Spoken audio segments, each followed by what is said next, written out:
When I first came to CHPSA, one of the most striking issues was the lack of trust that existed amongst the leadership team.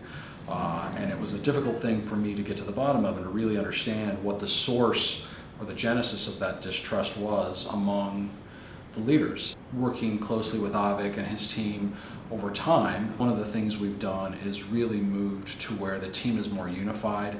They understand that they're in this together, and it really comes from the notion of what is the CHPSA first team. You're not necessarily the head of your department at the exclusion or at the expense of everyone else.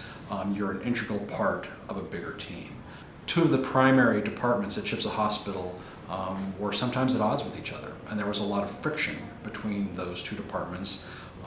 And it's my belief that the reason for that finds its roots in the distrust that they had for each other.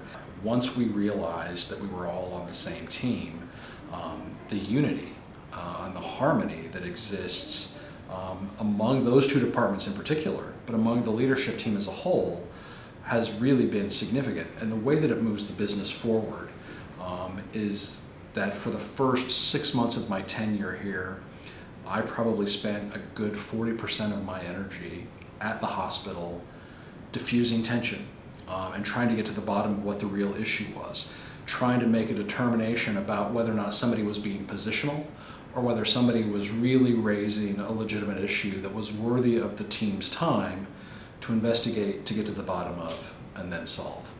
The fact that I don't spend 40% of my time and the team doesn't spend 40% of its time trying to discern whether or not these issues are legitimate allows us to move things much more quickly.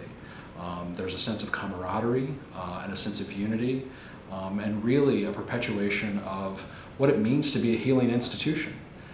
It's very difficult to care for patients who are in a very difficult physical and health space when you've got people that don't trust each other. And so I think that not only does it advance the interests of the business, it makes our product, our deliverable to our patients, that much greater, because people aren't worried about guarding their turf. They're worried about how do we make the team better.